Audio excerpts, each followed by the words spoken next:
अब आगे जो है मेन कहानी यहाँ तक 20 नंबर इसमें कटने मत देना। ऊपर आपने देखा अलंकार हो गया, समास हो गया, उपसर्ग हो गया, ये सारी चीज़ों को छोड़ दो। अगर नहीं भी समझ आ रहा है ना भाई, वहाँ पे 16 नंबर गवा सकते हो, लेकिन यहाँ पे 20 नंबर मत गवाना, क्योंकि आपको ये बच्चों का आता है। देखो भाई ये 20 नंबर की बात है। यहाँ पे कह रहा निम्नलिखित में से किसी एक विषय पर संकेत बिंदु के आधार पर लगभग 150 शब्दों में अनुच्छेद लिखना है। मतलब कि 150 वर्ड्स में क्या लिखना है, अनुच्छेद। जैसे नियमित अध्ययन के लाभ, जो आप रोज रेगुलर पढ़ाई करते हो उस पर, सेल्फ स्टडी पे, ये सारे पॉइंट को आपको यूज करना है। जल ही जीवन है तो इसके आपके पास में कि टोटल जो है हिंदी में 49 क्वेश्चंस दिए जाएंगे, लेकिन उसके अंदर में आपको 49 में से सिर्फ 40 क्वेश्चंस का आंसर देना है। ये भी पॉइंट याद रखना है। अब नमस्ते भाइयों, मेरे भाई आपका जो हिंदी का पेपर है, मेरे भाई हिंदी का पेपर भाई आपको लग रहा होगा कि बहुत आसान है, बट मेरे भाई एक पॉइंट याद रखना, जो इसके व्याकरण आने वाले हैं ये आपको भले व्याकरण में आपके ऑप्शन होंगे, 4 ऑप्शन होंगे, बट मेरे भाई आपको प्रत्यय, संधि, ये सब चीजें, बहुत सारी चीजें पता होना चाहिए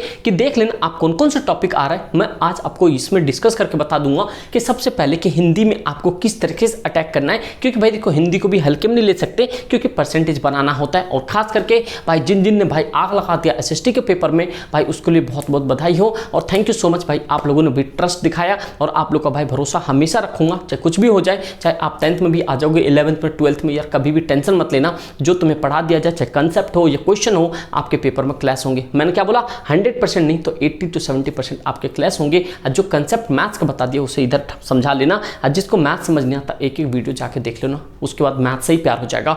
समझ गए भाई। तो अगला पॉइंट आपके लिए सामने लेकर आ रहा हूँ, हिंदी का किस तरीके से पेपर होगा, कंप्लीट देखना इसको और यहाँ से समझना। और लास्ट में मैं आपको व्याकरण का डिस्कस कर दूंगा कि व्याकरण किस तरीके के आ रहे, जो उसकी राइटिंग सेक्शन के होंगे। मेरे भाई सबसे पहले आपको दिख रहा है यहाँ पे कि 80 नंबर का पेपर है, प्रश्न 2 खंड में होंगे, अ और ब में, ठीक है भाई। और ये अ में 49 वस्तुक प्रश्न पूछे गए हैं, जिसके निर्देश पालन करते हुए 40 प्रश्नों के उत्तर दीजिए। मतलब कि आपके पास में कि टोटल जो है हिंदी में 49 क्वेश्चंस दिए जाएंगे, लेकिन उसके अंदर में आपको 49 में से सिर्फ 40 क्वेश्चंस का आंसर देना है। ये भी पॉइंट याद रखना है। अब ब के अंदर में आपको कि वर्णनात्मक प्रश्न पूछे जाएंगे और उचित आंतरिक विकल्प दिए गएंगे। मतलब क्या कह सकते हो कि जो आपका खंड ब होगा, जो कि वर्णनात्मक होगा, इसके अंदर में सब में आपके ऑप्शन दिए होंगे। तो हिंदी में फिर टेंशन नहीं लेने का, आपको भाई दोनों खंडों प्रश्नों का उत्तर देना अनिवार्य है। तो ये पॉइंट समझ आ गया आपको। ये इस पिछले साल का जो मिड टर्म के हुए थे उसके सैंपल पेपर है, तो आप शिद्दत से समझो, थोड़ा सा रिलेट करने की कोशिश करो। यार इस साल का नहीं आया तो क्या हुआ, ना से तो हाँ सही है, चीजें तो समझ आ रही है ना भाई। अगर आप लोगों ने भाई पेपर में एसएसटी का, आप लोग मुझे कमेंट करके बताना कि आप लोग का पेपर कैसा गया, कितना मजा आया, और भाई आप लोगों ने किस तरीके से किया, और आप लोग मतलब अपना एक्सपीरियंस एक बार शेयर जरूर करना एसएसटी का पेपर का। मेरे भाई समझ रहे हो, आप लोग का कमेंट चाहिए, मैं देखना चाहता हूँ आप लोग कितना शेयर नहीं हो जो उधर आग लगा खाए। समझ रहे हो, भूकाल मचा दो भाई सही से पेपरों के अंदर में। आप फाइनल का इंतजार करो। ये आपके खंड ए में मतलब अपठित मतलब अंश आ जाएगा, जो कि 10-10 नंबर के पैसेज होंगे, सबके आपके पास क्या होगा, यहाँ पे ऑप्शन होगा, तो टेंशन की कोई बात ही नहीं है। फिर आपके सामने 5 नंबर का होगा, जो कि पोएम टाइप में होता है, ये 5 नंबर का यहाँ से आएगा, ठीक भाई समझ गए। यहाँ पे इसके भी ऑप्शन होंगे जो कि पोएम से होगा। अब पोएम वाले में आपके पास ऑप्शन भी होगा, ध्यान से सुनते जाओ, आप फॉरवर्ड मत करो मेरे भाई। उसके बाद आपके सामने व्यवहारिक व्याकरण, जो कि 16 नंबर का आ जाएगा, जो कि एक नंबर के 4 क्वेश्चन होंगे, जिसमें कि आप देख रहे हो यहाँ पे क्या करना, उपसर्ग ढूंढना है। क्या ढूंढना है यहाँ पे कि जैसे अपयस हो गया, तो अपयस में उपसर्ग कौन से होंगे, तो 4 क्वेश्चन होंगे जो उपसर्ग वाले हैं। तो इस तरीके का भी पैटर्न आपको याद रखना है। तो उपसर्ग भाई अगर आपके आ रहे हैं तो आप उपसर्ग एक बार जरूर कर लो। उसके बाद उपसर्ग हो गया तो उसके बाद में आपके पास 4 लिखना है, मतलब आपके पास समास। तो आपने देखा कि 16 नंबर के व्याकरण में 4 नंबर में आपके समास आ गए, 4 नंबर में आपके क्या आ गए, यहाँ समास, और आपके पास किधर आ गया आपके समास, और कौन सा था वहाँ पे कि एक पॉइंट रुक जाओ, समास और क्या था, समास और एक पॉइंट क्या है आपके पास में, उपसर्ग। क्या भाई, उपसर्ग। तो ये भी याद रखो, समास और उपसर्ग आपके कितने हो गए भाई, मतलब कि आपके 4-4 नंबर के समास और उपसर्ग हो गए। तो ये 4-4 8 नंबर हो गए। उसके बाद में अब देख लो 4 नंबर के आपके पास में क्या आ रहा है, 4 नंबर में आपके अर्थ से दृष्टि वाक्य करने के लिए आ रहा है। तो अब भैया ये अर्थ दृष्टि वाक्य भी आना चाहिए आपके पास प्रश्न के उत्तर लिखने के लिए।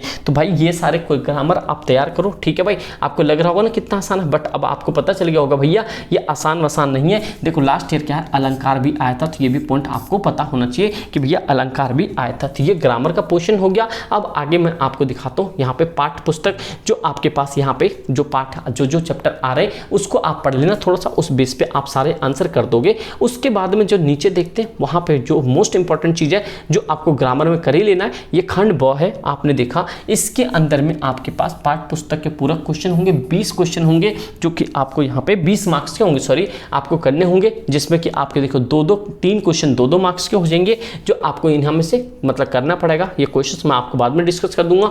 फिर आपको 25 से 30 वर्ड में लिखने ये सारे। फिर भैया रचनात्मक, अब आगे जो है मेन कहानी यहाँ तक 20 नंबर इसमें कटने मत देना। ऊपर आपने देखा अलंकार हो गया, समास हो गया, उपसर्ग हो गया, ये सारी चीज़ों को छोड़ दो। अगर नहीं भी समझ आ रहा है ना भाई, वहाँ पे 16 नंबर गवा सकते हो, लेकिन यहाँ पे 20 नंबर मत गवाना, क्योंकि आपको ये बच्चों का आता है। देखो भाई ये 20 नंबर की बात है। यहाँ पे कह रहा निम्नलिखित में से किसी एक विषय पर संकेत बिंदु के आधार पर लगभग 150 शब्दों में अनुच्छेद लिखना है। मतलब कि 150 वर्ड्स में क्या लिखना है, अनुच्छेद। जैसे नियमित अध्ययन के लाभ, जो आप रोज रेगुलर पढ़ाई करते हो उस पर, सेल्फ स्टडी पे, ये सारे पॉइंट को आपको यूज करना है। जल ही जीवन है तो इसके भी सारे पॉइंट्स दे रखे होंगे, जैसे इंग्लिश में आपके वहाँ पे देते हैं स्टोरी राइटिंग में, वो सारी चीज़ें। तो यहाँ से आप पॉइंट देख लो, समाज के प्रति हमारी जिम्मेदारियाँ क्या हैं, समझ रहे हो बात को यहाँ पे, तो ये पॉइंट हो गया। फिर अगला जो क्वेश्चन है आपकी कॉलोनी में गलियों की उचित सफाई और रख रखाव होने के कारण दुर्घटना हो रही है, इसके बचाव के लिए नगर निगम अधिकारी को पत्र लिखना है। तो ये भी पॉइंट आपको याद है ना, 5 नंबर के आपके पत्र आ जाएंगे मेरे भाई। ये सारे ये यहाँ से 20 नंबर कटने मत देना किसी भी कंडीशन में। अगर यहाँ 20 नंबर कट गए तो फिर दिक्कत हो जाएगी। और स्वतंत्रता दिवस के अवसर पर आपके देश में मनाए जाने वाले आयोजन के बारे में बताते हुए अपने भाई को लगभग 120 पत्र में पत्र लिखना। आप भाई ये लिख लेना नगर निगम वाले, सही रहेगा भाई।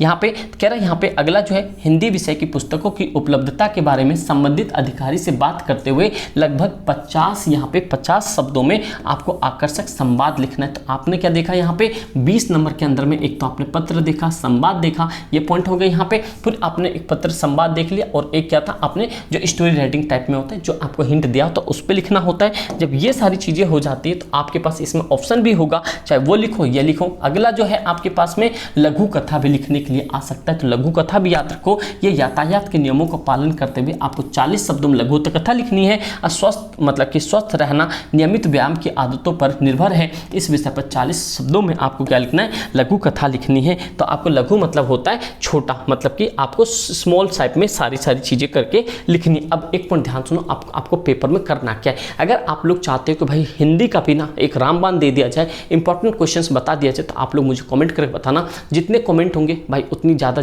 जल्दी से जल्दी काम किया जाएगा। देखते हैं हमारे शेर सैनिक के अंदर में कितना पोटेंशियल है। और भाई इस वीडियो को भाई 101 के मतलब मैं चाहता हूँ कि इस वीडियो को आप लोग ना 1 के आप लाइक में पहुँचा सको, ठीक है भाई। और कम से कम 1 के तो 500 कमेंट्स आप लोग को जानना चाहता हूँ कि मैं आप लोग कितने पोटेंशियल दिखा सकते हो, ठीक दोस्त। आपको पता चल गया सारी चीज़ें, आप लोग टेंशन मत ले यार, जब तक तुम्हारा समीर भाई है टेंशन लेने की जरूरत नहीं है, ठीक दोस्त। इस वीडियो को भाई आपने शेयर नहीं किया, प्लीज़ कर देना। लाइक नहीं किया जरूर करना, अपने दोस्त यार में शेयर जरूर करना, ठीक दोस्त। Thank you so much and